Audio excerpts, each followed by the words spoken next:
आदिम तीर्थेश्वर आदि विधाता देवादिदेव महादेव ऋषभ देव भगवान की, वर्धमान महावीर भगवान की, आचार्य श्री आदि सागर महावीर कीर्ति विमल सागर जी महाराज की, तपस्वी सम्राट गुरुवराज श्री सन्मति सागर जी महाराज की, बोलो परम पूज्य वर्तमान की वर्तमान अभिक्ष विज्ञान उपयोगी चतुर्थ वर्तादि आचार्य चित्तार्थ दिल सागर जी गुरुदेव की जयकारा गुरुदेव का।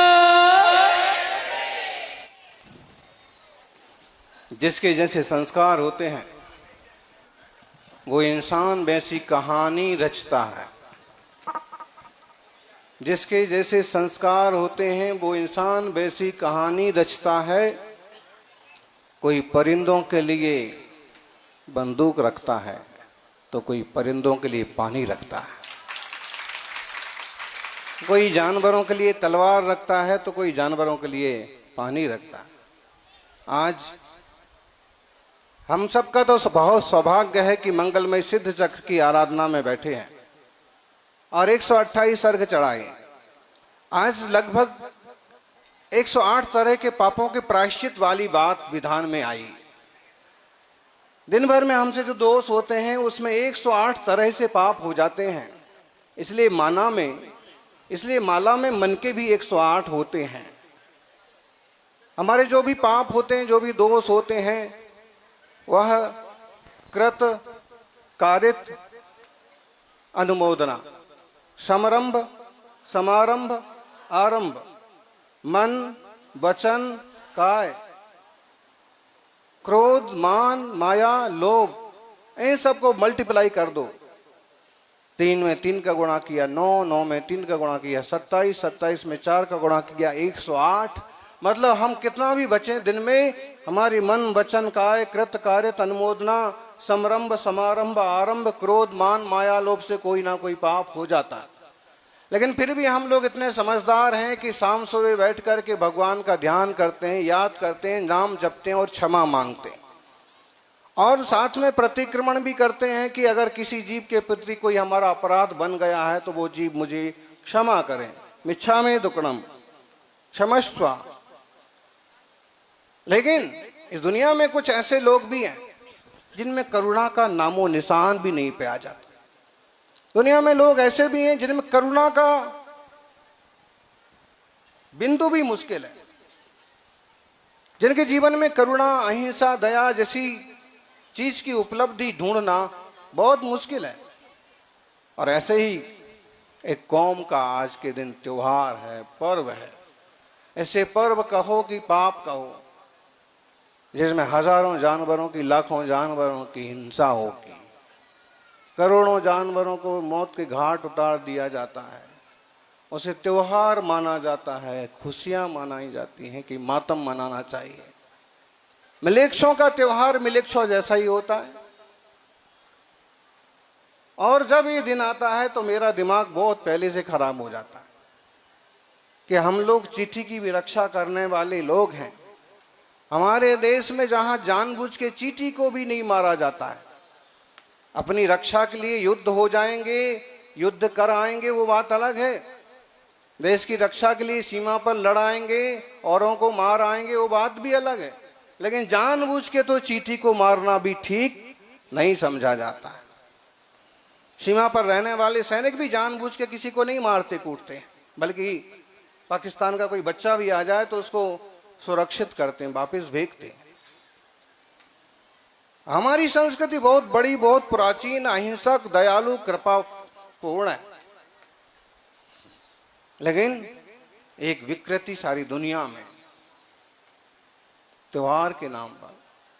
सौभाग्यशाली है ये गांव कि इस गांव में इस तरह के लोग नहीं हैं।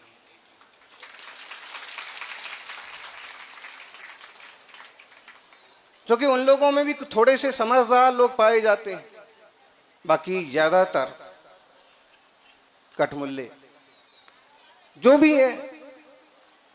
और आज का दिन यूं देखा जाए तो बहुत बुरा दिन है, जहां कितनी चीखें हो रही होंगी, जहां इस तरह के लोग हैं वहां गली मोहल्लों में खून बह रहा होगा, पशु पंछी तड़प रहे होंगे।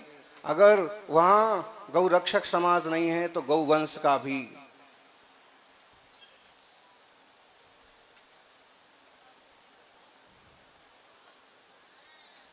हमारे देश में ही हमको ये सब देखना सुनना पड़ता है। वर्षों हो गए, आज के दिन हमारा उपवास होता ही है, किसी भी तरह से हो। जहां तक याद है 1998-99 आरा, उसके बाद से अधिकतम लगभग 20 साल से लगभग ऐसा ही होता है। आज के दिन जानबूझ के अगर अवसर मिल गया उपवास करने का तो ऐसे उपवास कर लेते हैं कि आज कल का उपवास हमारा, और पूरे दिन प्रार्थना करना कि भगवान सब जीवों की रक्षा हो, सबके प्राणों की रक्षा हो, किसी को कष्ट ना हो। कोई नहीं मरना चाहता है। कुत्ते को डंडा मारो तो वो भी मार के कारण से भागता है। कोई तकलीफ नहीं चाहता, कोई नहीं चाहता। सांप और शेर भी क्यों ना हो, वो भी मौत नहीं मरना चाहता। कीड़े मकोड़े भी गर्मी में अगर त्रस्त हो जाते, वो भी छाया ढूंढते हैं। सब में प्राण है, ब्रह्म है, आत्मा है। कहते हैं खेती करने वाले किसान से खेत में काम करते करता अगर किसी तरह के प्राणियों की, जीवों की हिंसा हो जाए तो उसे उतना पाप नहीं लगता जितना जानबूझ के जाल बिछा कर के मछलियां मारने बैठे हुए दुष्ट को पाप लगता। भले उसे एक भी ना मरे, एक भी ना पकड़ी जाए, क्योंकि किसान की भावना है अनाज पैदा करना, देश का पोषण करना, और उसकी भावना है जीवों को मारना, अपना पेट भरना। बहुत फर्क पड़ता है भावनाओं का। ये लोग धर्म के नाम पर जो ऐसे खतरनाक काम करते हैं, पता नहीं।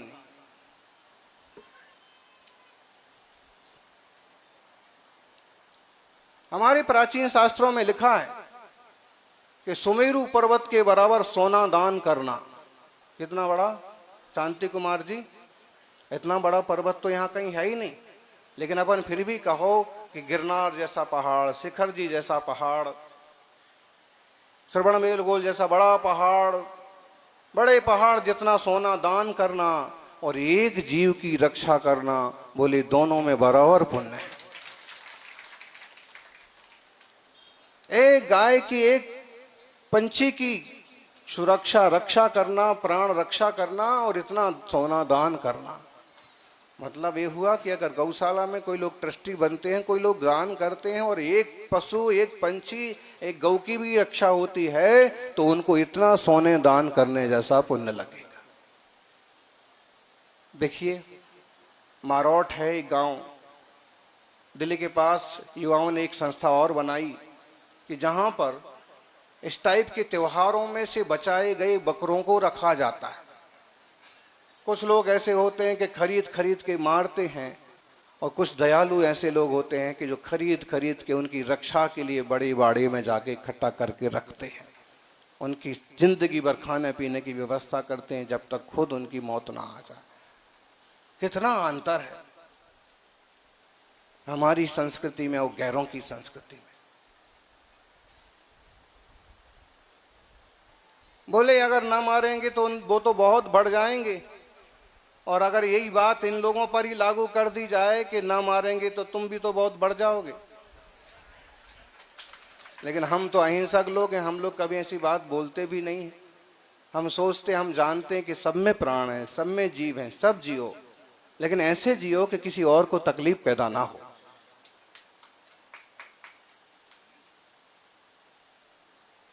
सब अपने आप मेंटेन होता है। लोगों की बहुत संख्या बढ़ गई थी, और आया ना 2020-21 में कोरोना, जितने ज्यादा जरूरत से ज्यादा बढ़ गए थे वो सबको ले गए। ये ठेका तुम्हारा थोड़ी है। लंपी आया, कितनी सारी गायों को जाना पड़ा, पशुओं को जाना पड़ा। प्रकृति आपो आप व्यवस्था कर लेती है, आप ठेकेदार बन के पाप कै को माथे लाते।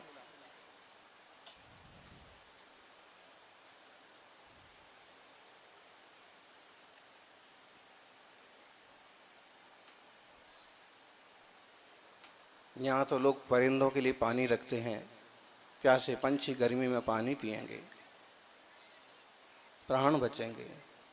पशुओं के लिए दाना रखते हैं, अपना जन्म दिवस आया, एनिवर्सरी आई, गौशाला में जाकर के गुड़ खिलाते हैं, घास दान करते हैं।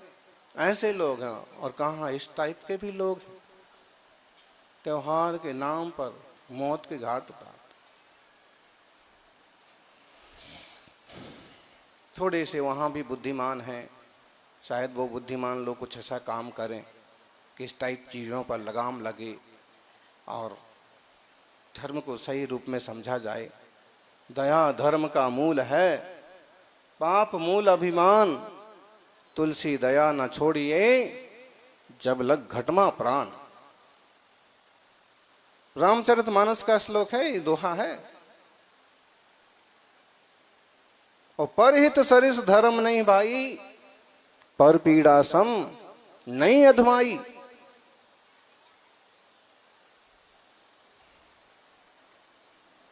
दूसरा का उपकार करने जैसा कोई धर्म नहीं है, और दूसरों को तकलीफ देने जैसा कोई पाप नहीं। किसी को हमारे कारण से यदि तकलीफ हो तो हमारा जीना व्यर्थ है, और किसी के हमारे कारण से अगर किसी को सुख हो तो हमारे जीने का कोई अर्थ है। धम्मो मंगल मुक्तिठम अहिंसा संजमो तब, देवावी तम नमनसंति जस धम्मे श्याम। देवता भी उन्हें नमस्कार करते हैं जिसके मन में धर्म का वास है, और धर्म है अहिंसा परमो धर्मा। ये लाइन महाभारत की है, जैन शास्त्रों में तो है ही, लेकिन ये लाइन अहिंसा परमो धर्मा महाभारत शास्त्र की है।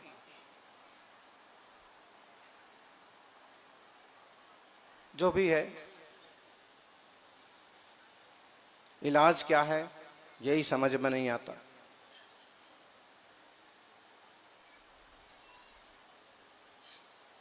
लेकिन प्रार्थना तो कर ही सकते हैं।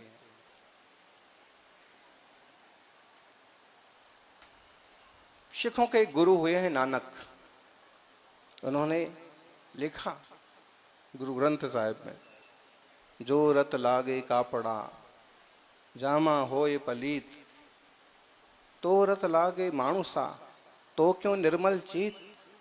अगर खून कपड़े में लग जाता है तो कपड़ा भी गंदा हो जाता है, खून से चिपट जाता है, धोने से मुश्किल से धुलता है। अगर वो खून किसी इंसान को लग जाए तो उसका इंसान का चित्त पवित्र कैसे हो सकता है, नानक जी का। और दूसरी बात उन्होंने कही, जो सर काटे और का अपना रहे कटाए, धीरे धीरे नान का बदला कहूं ना जाए। जो औरों का सिर काटता है उसका भी कभी सिर काटा जाता है, और धीरे धीरे बदला कहीं जाता। आज जो इन जीवों को मारते हैं यही जीव उस रूप में आके कभी ना कभी उसका बदला वो भी लेंगे। आत्मा शाश्वत है और इन सब तरह के कर्मों का फल भोगना पड़ता है। ढेरों कहानियां हैं, बदले लेने की कहानियां भी हैं। मैं जन्म लेके फिर से जन्म लेके बदला लेते हैं। शास्त्रों में तो है ही, प्रैक्टिकली भी है। ये कहना चाहते हैं कि जो दुर्भागी हैं और पाप कर रहे हैं उनका तो वो जाने, हमें थोड़ी सी अक्ल मिलती है, समझ मिली है। हम हमेशा इस तरह की चीज़ों से बचें। हमारे निमित्त से किसी को भी तकलीफ ना हो। हम कोशिश करें कि चमड़े के एक बेल्ट और पर्स भी हम उपयोग ना करें। आपको मालूम है, तरुण सागर जी की पुकार पर आरएसएस ने अपनी ड्रेस से हमेशा के लिए चमड़े को रवाना कर दिया। कभी चमड़े के जूते नहीं पहनेंगे, बेल्ट नहीं पहनेंगे। जरूरत है। बाजार की वो चीजों का इस्तेमाल ना करें जिनमें कहीं ना कहीं जानवरों का, जीवों का घात हुआ, तकलीफ पहुंची।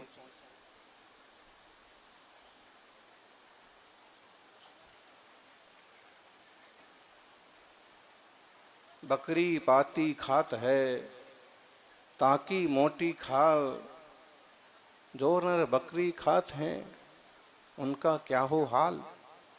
बोलो, बकरी पत्ते खाती है, और फिर भी उसको इस तरह की स्थिति से गुजरना पड़ता है। लेकिन जो लोग इस तरह की हिंसा करते हैं उनका क्या होगा? कसाई, कट्टी खाना, मांस की दुकान। अरे इस राजस्थान में, इस बागड़ मेवाड़ में भी आजकल कई दुकानें देखने को मिल गई। झटका मीट साहब और अम्बे माँ, बताइए, दया की मूर्ति होती है अम्बा और मातो और अम्बे, जगदम्बे, और उसके नाम पर भी, और उसको कोई मना करने वाला भी नहीं कि भाई कम से कम ये नाम तो मत लिख, पाप करना तो कर। चिकन, मटन और छोटे छोटे मुर्गी के बच्चे कहाँ जाएंगे? किससे अपनी दया की भीख मांगेंगे? वे राक्षसीकरण होता जा रहा, और उसमें राजनीतिक पार्टियां अपनी अपनी गोटियां चलने के लिए, अपनी अपनी रोटियां सेकने के लिए कुछ भी करे जाती हैं, कुछ भी करवाए जाते हैं। शिक्षा और स्वास्थ्य के मामले में ईसाई मिशनरीज कुछ काम करती है, लेकिन संस्कारों की भ्रष्टता में उसका भी बहुत बड़ा हाथ है। इंसानियत के पतन में इस देश में उसका भी बहुत बड़ा हाथ है।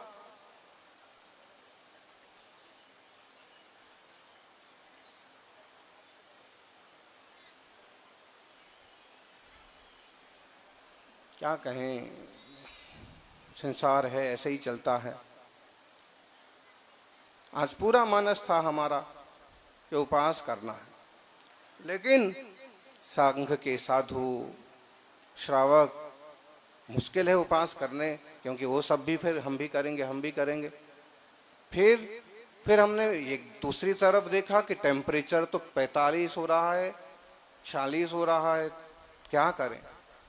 फिर विचार किया कि कोई विधि लेते हैं, और विधि लेकर के एक ही चक्कर लगाएंगे, और अगर संयोग बन गया तो केवल पानी लेंगे।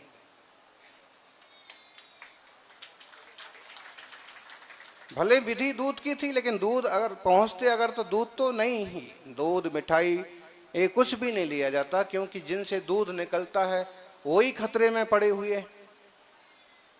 तो तुम दूध और चाय पी करके क्या सिद्ध करना चाहते हो? मावा मिठाई खाकर क्या सिद्ध करना चाहते हो?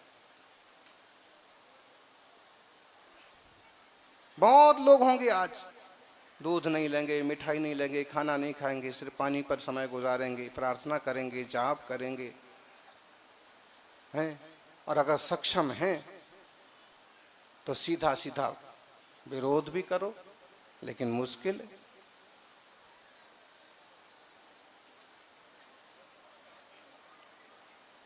जो भी है, प्रार्थना तो हम कर ही सकते हैं कि हे भगवान, सर्वे भवन्तु सुखिनः, सब सुखी हो, पशु पंछी भी। प्रार्थना तो करो, प्रार्थना में भी बड़ी शक्ति है। हो सकता है कल कोई ऐसा पैदा हो, कोई ऐसा इंसान आए कि इस सारी तरह की चीज़ों को साफ करने की ताकत रखता। अब इस युग में कोई श्री कृष्ण आज जन्म नहीं लेने वाले हैं, कोई फिर से तीर्थंकर आने वाले नहीं हैं। जो कुछ करना हम में से ही करना होगा, या फिर कोई ऐसा एक शक्तिशाली पुण्य संपन्न व्यक्तित्व का जन्म हो। शांति कुमार जी, शांतिनाथ भगवान के जीवन चरित्र में एक प्रसंग आता है। अभी जो पंचकल्याण कोकापुर में, उसमें हमने सुनाया था। जीवों की दया का कितना जोरदार परिणाम होता है, उसका एक प्रसंग शांतिनाथ भगवान के पिछले जन्म का उदाहरण है। पिछले 2 जन्म पहले वो जो थे सम्राट थे, क्या नाम था उनका? मेघरथ राजा।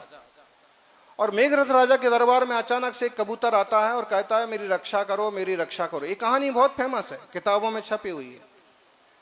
साथ में एक बाज आ जाता है और कहता है कि आप इसकी रक्षा नहीं कर सकते, ये मेरा भोजन है, मैं इसे खाऊंगा। कबूतर कहता है कि महाराज, मैं आपके चरणों में आया हूं, मेरी रक्षा करो। महाराज कहते हैं कि तू मेरे शरण में आया है, मैं तेरी रक्षा करूंगा। बाज कहता है कि मैं भी तो आपके ही पास आया हूं, ये मेरा भोजन है, इसे मुझे खाने दो, नहीं तो मैं भूख से मर जाऊंगा, तो भी आपको पाप। वो धर्म संकट में पड़ जाते हैं कि अब इसका क्या इलाज है? भाई, इंसान के साथ ये समस्या नहीं है। शेर के साथ समस्या है कि उसे उसके लिए उसके जैसा खाना चाहिए, लेकिन इंसान दाल साग भात रोटी खा के भी जिंदा रह सकता है, शक्तिशाली रह सकता है। महाराणा प्रताप और शिवाजी जैसे लोगों ने भी आपत्ति काल में आधी रोटी खा के काम चलाया, लेकिन जबरदस्ती बिना मतलब की हिंसा को आश्रय नहीं दिया। अरे हमारे तो चंद्रगुप्त मौर्य जैसे सम्राट हुए जिनने अंततः मुनि दीक्षा ली थी। सोचिए, देश भर में राज करने वाला, दुनिया के आताताइयों को पाठ पढ़ाने वाला, और अंत में मुनि दीक्षा ले। क्या उसके क्या संस्कार रहे होंगे और क्या संस्कृति होगी हमारी। ये डरपोक लोगों का देश नहीं है, लेकिन जिस चाय को कूटने पीटने वालों का भी ये देश नहीं है। धर्म के नाम पर पाप करने वाले लोग यहाँ नहीं पाए जाते। देवताओं के सामने बलि चढ़ाने वाले लोग भी जीव के लोलुपी लोभों की बात में आ गए और देवताओं के सामने बलि चढ़ने लगी। लोगों की जागने से अब उस पर थोड़ा विराम लगा, वरना हिंदू कौम को भी भटका दिया था। अभी भी युवा पीढ़ी को भटकाने के खूब चाले चले जाते हैं। नशा के नाम पर हीरोइन, दवाइयां, खेल, बार, पब, होगा क्या, ऑनलाइन गेम्स, बड़ा खतरनाक खेल चलता है भाई। हमारा इस एक जीवन में कैसे भला हो और हमारे कारण से औरों का भी कैसे उपकार हो, इस रास्ते पर चलना बड़ा कठिन है, लेकिन चलना तो पड़ेगा। क्योंकि अगर इसका सदुपयोग ना हुआ तो फिर किस पर्याय में जाके हम अच्छा काम करेंगे।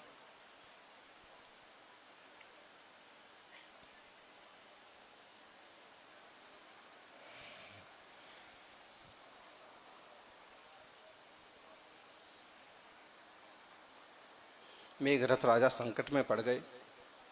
कबूतर कहता है मुझे बचाओ, बाज कहता है कि मैं खाऊंगा। उन्होंने अंततः विचार किया, तुझे मांस ही खाना है, मुझे मांस ही खाना है, तो ऐसा कर मेरा हाथ खा ले। उसने कहा इतने से काम नहीं चलेगा, आप तो जितना मेरा वजन है कम से कम उतना दो। उन्होंने कहा कि मेरे हाथ का वजन होगा तुम्हारे बराबर। उन्होंने कहा तराजू पर तौलो। कहते हैं बड़ी डेंजर कथा है। कहते हैं उन्होंने अपना एक हाथ निकाल के रख दिया, दूसरा हाथ काट के रख दिया, तीसरा पैर काटने को तैयार हो गए, खुद तराजू पर बैठ गए, तब भी उसका वजन बराबर नहीं हुआ। और जब खुद तराजू पर बैठ गए कि मुझे ही पूरा खा ले, तो वो पंछी दोनों के दोनों देवता के रूप में प्रकट हो गए और हाथ जोड़ के नमस्कार करने लगे। हम तो देवता हैं, हमने आपकी दया की करुणा की कथा सुनी थी, इसलिए हम आपकी परीक्षा करने के लिए आए थे। और चुटकी बजाते ही उनका शरीर पूरी तरह से सुंदर हो गया, साफ सुथरा जुड़ गया, लेकिन उन्होंने अपनी दया नहीं छोड़ी। ये दया, करुणा, प्रेम, वात्सल्य। रामायण में एक पंछी भी है जिसका नाम जटायु है। राम के साथ सब तरह के लोग हैं, बानर भालू भी हैं। पूरी प्रकृति का एक संदेश है, प्रत्येक जीव को जीने का अधिकार है। मुझे समझ में नहीं आता है जानवरों को जीने के अधिकार कब मिलेंगे। बड़ी मुश्किल से लड़ भिड़ करके गायों के लिए, गौवंश के लिए थोड़े मोड़े नियम बने हैं, और उसमें भी इतनी बेईमानी होती है कि बदमाश लोग गायें कंटेनर में भर भर के, ट्रॉले में भर भर के, डब्बों में भर भर के ले जाते हैं। अगर कोई गौ भक्त पकड़ भी ले तो गौरक्षक के प्राण संकट में पड़ जाते हैं। ये हाल है। राजनाथ सिंह को हमने एक बात कही थी,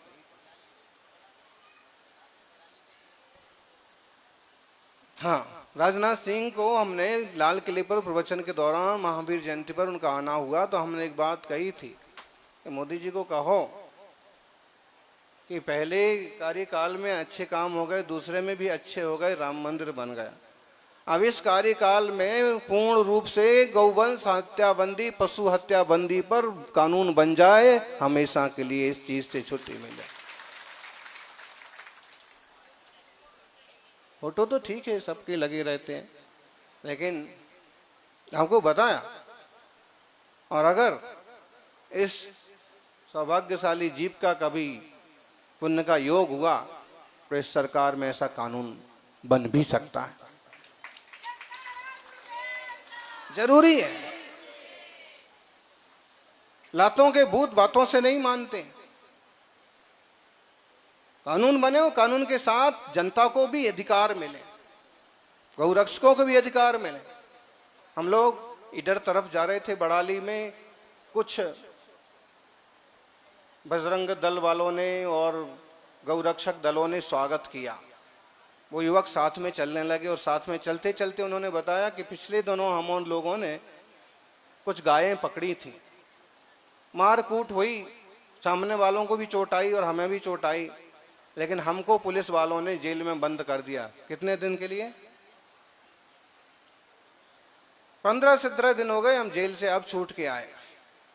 फिर उसके बाद कुछ नेता हमारे पास आए, हमने कहा कि भाई मामला क्या है, ये लोग कोई पाप थोड़ी कर रहे थे, ये गौवंश की रक्षा कर रहे थे, इनको किस लिए जेल, क्या बात का कानून ऐसा? तो कई बार ऐसा हमको देखने के मिलता है कि वो नेता लोग आकर की सभाओं में कहते हैं कि हम रक्षा करेंगे, ऐसा करेंगे, सामने वाले पापी हैं और हम धर्मात्मा हैं, और जब वो ही जीत जाते हैं, बड़ा मुश्किल का मामला है। पहचानना मुश्किल है कि इनमें आदमी कौन है और शैतान कौन है, और खासकर इस झब्बे वालों में पहचानना तो और ही मुश्किल होता है।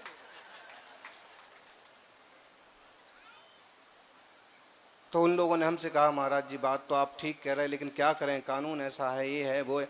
हमने कहा कि कानून ऐसा है वैसा है, सरकार आपकी है, कानून ठीक करो।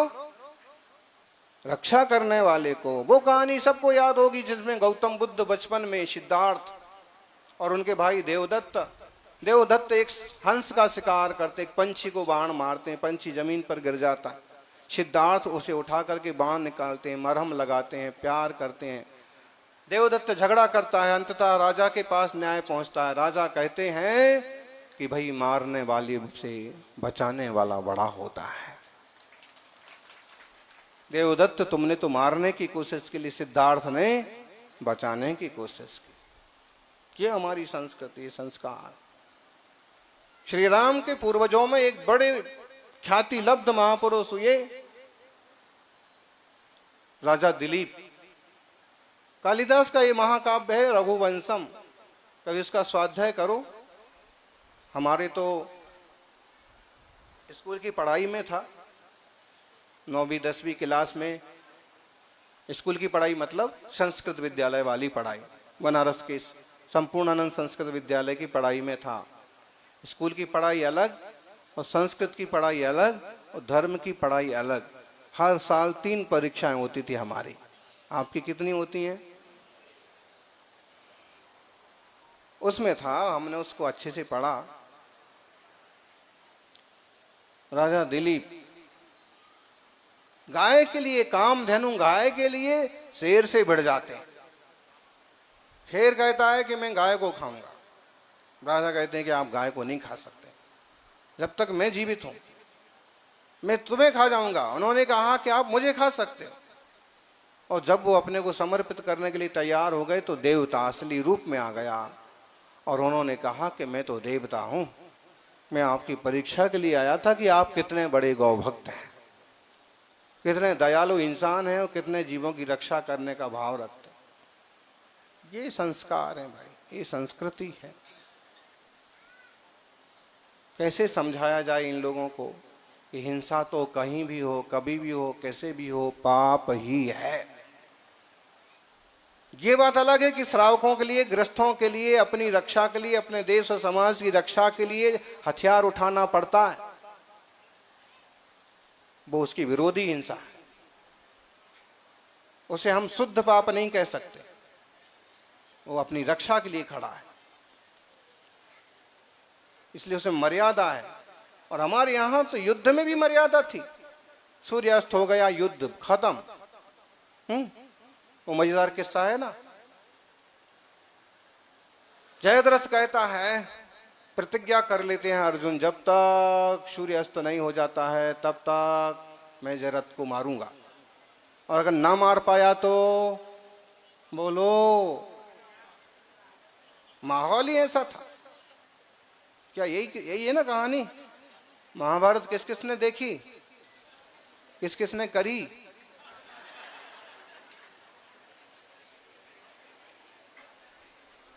हो ही जाती है भाई, इंसान का चोला है। महीने 4 महीने में एक आध बार छोटी मोटी महाभारत तो, लेकिन समझदारी हो तो टल भी जाती है। नारायण कृष्ण ने छोटा कि अब गए अर्जुन, अगर सूर्यास्त हो गया तो खेल खत्म हो जाएगा। और नारायण कृष्ण, कृष्ण तो कृष्ण है। अब लोग कहते हैं कि उन्होंने चमत्कार किया, वो बादल आ गए और ऐसे लगा कि सूर्य डूब गया, लेकिन ऐसा होता है कभी कभी, किसी तरह के योग से ऐसा हो जाता है। अभी हमारे साथ भी हुआ था। एक जगह से बिहार करने का विचार था, लेकिन गर्मी इतनी थी कि बिहार नहीं हो पाएगा। जय समुद्र से, है ना, हलुम्बर से बिहार नहीं हो पाएगा। लेकिन 5 बजते बजते ऐसा हुआ कि एकदम मेघ घिर गए, अंधेरा हो गया, सूरज जैसे अस्त हो गया। अब नहीं हो सकता था बिहार, तब भी 5 ही बजे 2 घंटे हैं सूरज को, बिहार हो गया। और जैसे ही अपनी जगह पर पहुंचे सूरज वापिस आ गया 7 बजे। मतलब बिहार एकदम सही सटीक ढंग से हो गया, दो छाया में। और वैसे अर्जुन के साथ हुआ, सूरज ऐसे लगा कि डूब गया। जैसे ही काम जयद्रथ पकड़ में आया, सूरज वापिस पैदा हो गया, लाइट आ गई फिर। मतलब है कि हमारे यहाँ तो युद्ध में भी नियम कानून होते थे। पीठ दिखाने वाले को मारा नहीं जाता था, लेकिन दुष्टों के यहाँ कोई कानून नहीं होते। कपट से, छल से, बेईमानी से, नक्सलवाद से, आतंकवाद से कैसे भी आतंक फैलाना, नुकसान करना। अनीति अन्याय बहुत खतरनाक होता है। कभी कभी करने वालों को ही निगल जाता है। पड़ोसी के बहुत अच्छे हाल नहीं है, आए दिन वहां भी आतंकवाद और बम विस्फोट होते रहते। इंसानों को इंसानियत की भाषा सीखना पड़ेगी, दया करुणा और शांति के रास्ते चलना पड़ेगा, और तब जाकर के इंसानियत, देश और दुनिया सुरक्षित होगी। वसुधैव कुटुंबकम के सपने को साकार करना है तो सबों को अहिंसा, सदाचार और शाकाहार के रास्ते को अपनाना ही पड़ेगा। इसके अलावा कोई रास्ता नहीं। इंसानियत को जिंदा रहने का इसके अलावा कोई रास्ता नहीं है। चाहे अमेरिका हो, चाहे जापान, चाहे रसिया हो, चाहे ब्रिटेन, रास्ता एक ही है, निशस्त्रीकरण, आपसी समझ। जब तक चेतना की समझ नहीं है, जब तक प्राणों की समझ नहीं है, तब तक खून के खेल खेले जाते हैं। और धर्म के नाम पर बहकावी में लाने वाले लोग भी ढेरों हैं। धर्म के नाम पर जिहाद, लव जिहाद, फलाना, काफिर, ढिमका। अरे भाई,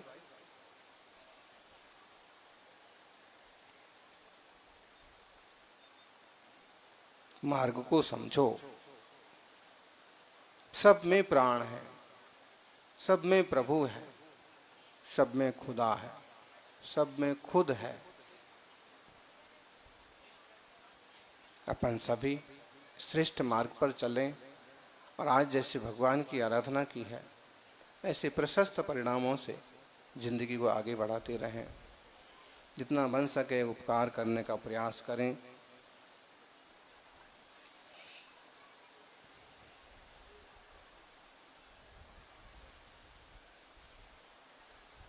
और बहुत क्या कहें, आज यहीं विराम करते हैं।